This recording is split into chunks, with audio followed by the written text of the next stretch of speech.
Добар ден, јас сум Александра Вуксановиќ, вие гледате вести на Слободен печат. Денеска започнува учебната година за студентите. Еве ги и останатите вести. Власта сака да го пушти низ вода републичкиот јавен обвинител Љупчо Коцевски за трагедијата во Кочани.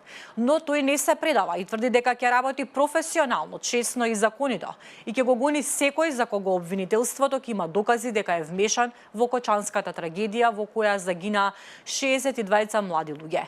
Целата одговорност сега се префрла на обвинителството. Откако Ирола објави пораки што си ги разменувале синот на сопственикот на дискотеката на смртта со инспекторот од УЈП, брат на претседателката на Кривичниот суд Даниела Димовска, како и со други инспектори што им најавувале акции и рации, а за тоа добивале подароци и резервации за маси во Пулс.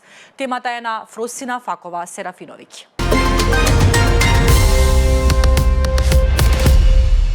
Управата за јавни приходи соопшти дека веднаш започнала внатрешна проверка по наводите изнесени во документарниот филм на истражувачката репортерска лабораторија и донела одлука за суспензија на дел од вработените, се додека трае постапката за утврдување на фактичката состојба. Институцијата останува посветена на законитост, транспарентност и професионализам и ќе спроведува нула толеранција кон секое однесување што ги нарушува овие принципи. Граѓаните можат да бидат уверени дека УЈП ќе делува исклучиво во јавен интерес и со невисоки стандарди на етика и отчетност, се наведува во соопштенијата.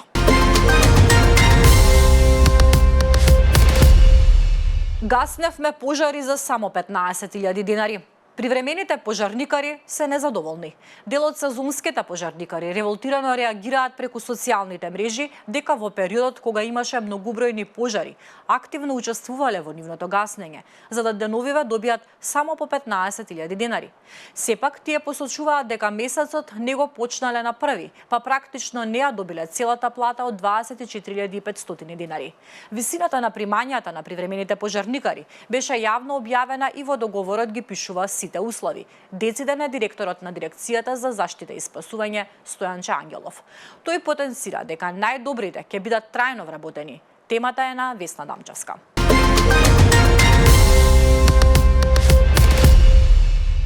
Македонија не смее да остане земја со најниски плати и најевтина работна сила. Скоро 3/4 од работниците имаат плата пониска од просечната. Председателот на Сојузот на синдикати на Македонија Слободан Трендафилов во регионот вели дека минималната плата расте, а само во Македонија стагнира. Па така, на пример, во Србија минималната плата од октомври ќе изнесува најмалку 500 евра, а во Македонија останува под 400 евра. Тоа значи дека македонските работници се најпотценети во регионот и работат за најниски плати, потенцира Трендафилов.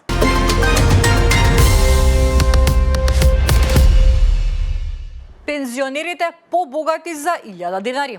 Почна исплатата на септемвриската пензија. Дел од банките почнаа со исплата на септемвриската пензија, која според одлуката на владата е линеарно зголемена за 1000 денари.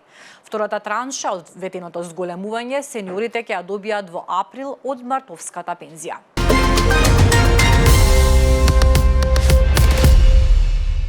Грената сезона 2025-2026 официјално стартува на 15 октомври, но доколку просечната температура падне на 12 степени или пониско, грејењето може да започне и порано, уште од 1 октомври, според податоците на УХМР. Информациите за тоа дали има услови за испорака на топлинска енергија секојдневно ќе се објавуваат на веб страницата на ЕСМ. Снабдување согласно одлуката на Регулаторната комисија за енергетика и водни услуги. Од компанијата апелираат потрошувачите на времено да ги завршат потребните поправки на своите грејни инсталации и да ги пријават во Центарот за грижа на потрошувачи за да се обезбеди непречено снабдување со топлина.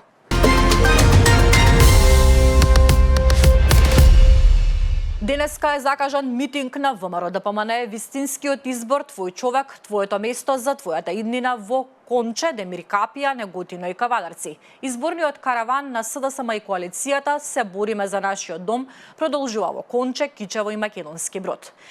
Предвидена е и промотивна конвенција на движењето Знам, како и изјава за медиуми на Каја Шукова, кандидатка за градоначалничка на Скопје од СДСМ и коалицијата во општина Аеродром, и пресконференција на независниот кандидат за градоначалник на град Скопје, професор Горан Марковски.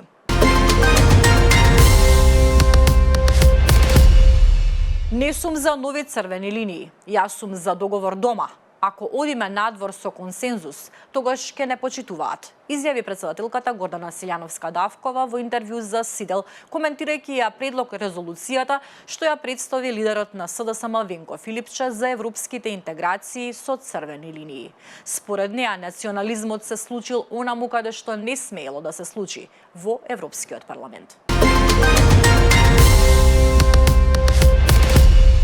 Фондот за население на Обединетите нации во соработка со Министерството за здравство денеска го организира 5-тиот годишен форум на регионалната алијанса за превенција на рак на грлото на матката во Источна Европа и Централна Азија. Ракот на грлото на матката е втор најсмртоносен рак кај жените во репродуктивна возраст. 90% од случаите може да се спречат со вакцинација против ХПВ, вирусот што ги предизвикува повеќето видови на рак на грлото на матката, со добро организирани скрининг прегледи и третман на предканцерозни состојби. Околу 32.000 жени се дијагностицираат со рак на грлото на матката во регионот секоја година, а 16.000 умираат. Ракот на грлото на матката е причина за голем емоционален, социјален и финансиски товар за жените, нивните семејства и националните здравствени системи, посочуваат организаторите. Од Фондот за население на Обединетите нации информираат дека во Македонија 50 до 60 жени умираат, а околу 170 се дијагностицираат секоја година.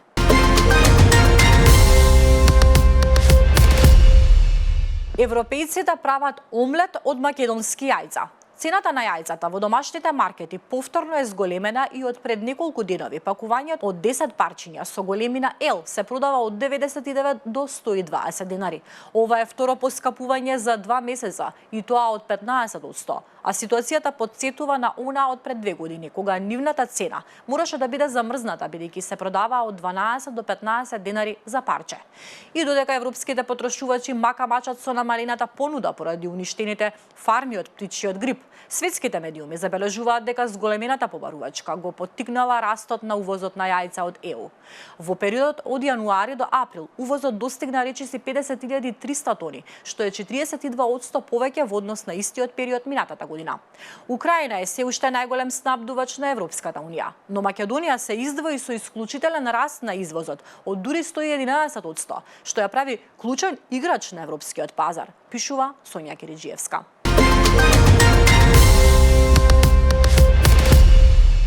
Најмалку 60 лица загинаа, повеќе од 140 се повредени во силен земјотрес со јачина од 6,9 степени по Рихтер во централните Филипини. А официјалните лица стравуваат дека бројот на жртви може да се зголеми додека спасувачите ги пребаруваат урнатините на зградите утрово. Земјотресот го погоди брегот на градот Бого, предизвикувајќи прекини во електричната енергија и уривање на згради, вклучувајќи и црква стара повеќе од 100 години. Моментот на земјотресот е снимен од камера од автомобил.